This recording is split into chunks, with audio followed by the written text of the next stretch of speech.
lokola Mardoché ba amani nyonso ya bomoi na ngai bakoya na ba propre piège na bango.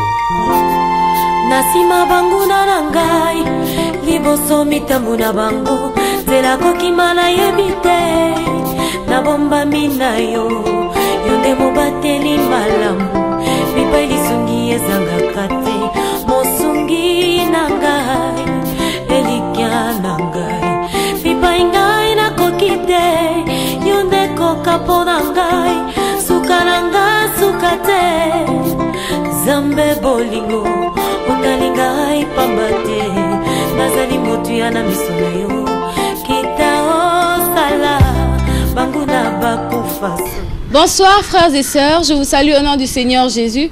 Nous nous retrouvons encore une fois de plus pour notre émission Jeunesse face à la vie à l'étranger. Aujourd'hui, nous allons débattre sur un thème important, les difficultés que rencontrent nos jeunes à l'étranger, plus précisément en Inde.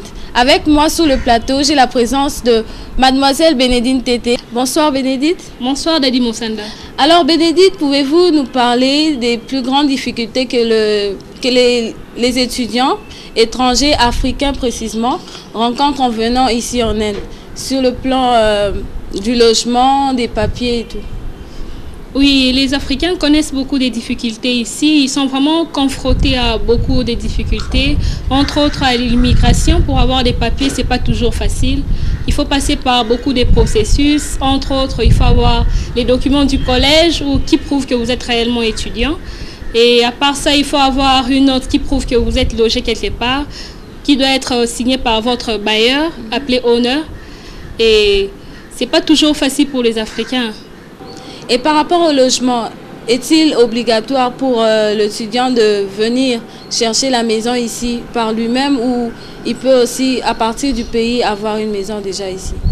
Oui, il est possible que la personne se trouve déjà une maison à partir du pays.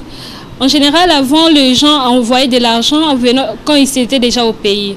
Mais depuis un certain moment, les gens se font escroquer par des amis ou encore des membres de la famille.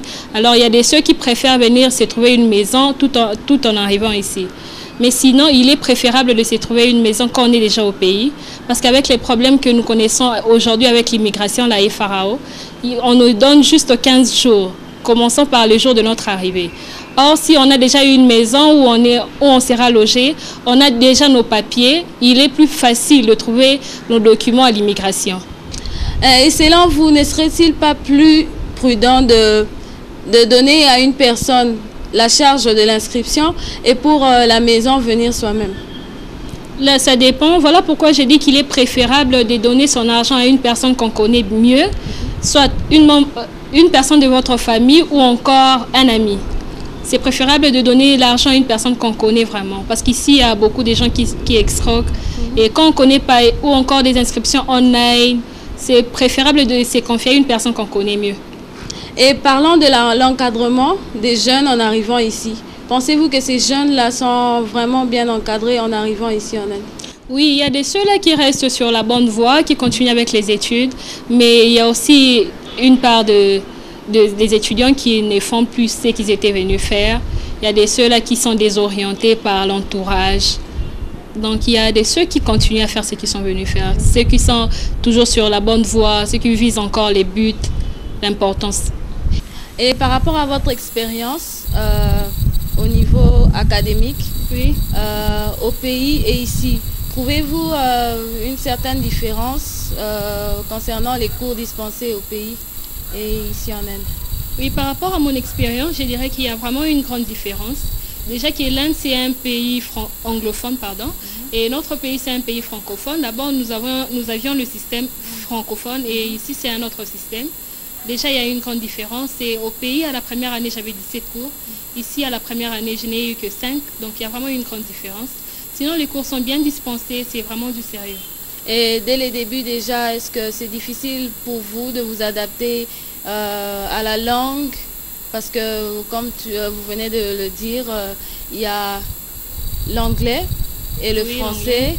Donc, vous devriez d'abord apprendre l'anglais et le français. Est-ce qu'il y a des difficultés à s'adapter au langage ici? Par rapport au langage, je dirais qu'il n'y a vraiment pas trop de difficultés. Au fait, dès l'arrivée, il y a des centres d'anglais où on part s'inscrire pour apprendre les langages.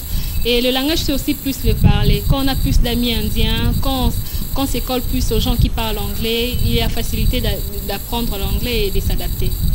Alors ma sœur, les parents qui nous suivent aimeraient savoir, sur le plan spirituel, en parlant des églises, parce qu'il y a un problème qui se pose lorsque un parent pense envoyer son enfant en Inde et après il se dit peut-être qu'en Inde il y a des religions différentes.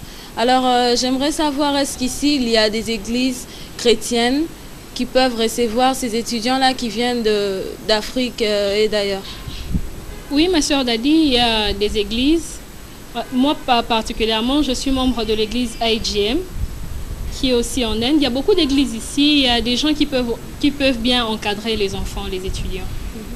Alors, ma soeur, pouvez-vous nous donner, pour les parents, les étudiants qui nous suivent, ceux qui désirent venir en Inde étudier, la marche à suivre pour ne pas tomber ou perdre de l'argent par rapport aux démarches à suivre pour avoir des papiers et un logement et pour s'inscrire ici en Inde?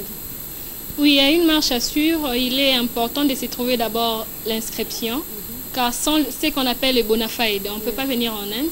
Les bona fides n'est rien d'autre que le papier donné par le centre où vous allez étudier ou encore le collège, qui va signifier que vous êtes réellement inscrit ici et que vous venez pour les études.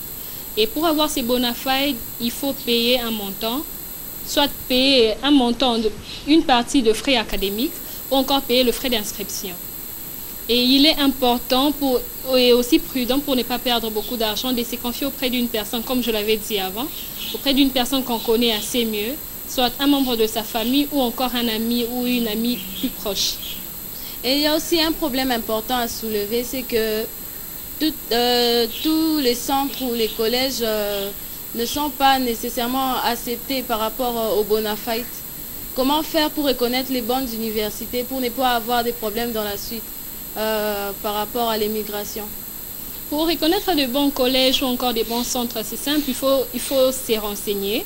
Il faut d'abord parler avec ceux qui sont ici, ceux qui ont été ici avant nous, ou encore appeler, voir ça même online sur l'internet. On expose toujours les photos des universités et on met toujours les renseignements là.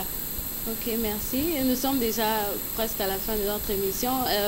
Pouvez-vous donner quelques conseils en tant que chrétienne, vivant en Inde, jeune, des conseils que vous pouvez donner aux étudiants qui viennent ici et ceux qui nous suivent, qui aimeraient un jour venir étudier en Inde? En tant que chrétienne, je pourrais donner ces conseils. Il est important de regarder à ce que nous sommes venus faire. Il est important de rester focalisé sur ce qu'on est venu faire, étudier, chercher à faire des formations pour devenir quelqu'un de grand demain. Les parents nous ont envoyés ici pour étudier, pas pour autre chose. Il faut viser l'essentiel, il faut viser l'importance. Il ne faut pas se laisser entraîner dans des troupes d'amis, il ne faut pas se laisser entraîner dans des ambiances ou encore chercher à aller dans des boîtes de nuit. Cela ne paye pas. Alors Bénédicte, comme nous sommes à la fin de notre émission, avez-vous des salutations par rapport à ceux qui nous suivent, votre famille qui vous suit en direct du pays? Je salue ma famille, la famille Tété. Je salue maman Viviane, ma maman que j'aime beaucoup, mon père Étienne Tété.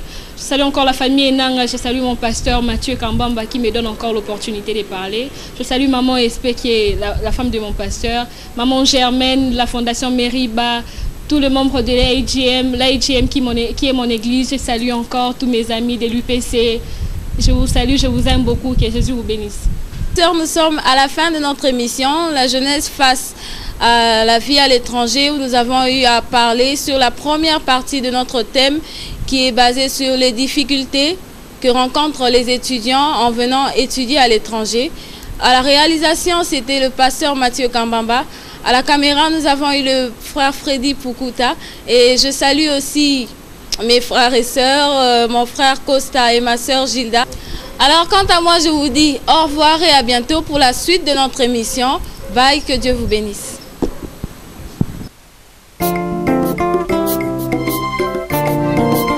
Lokola Mardoché, amani nyonso ya bomoi na ngai bakoya na ba propre piège na bango. Nasima bangu na ngai liboso mitambu na bango zela kokima na yebite.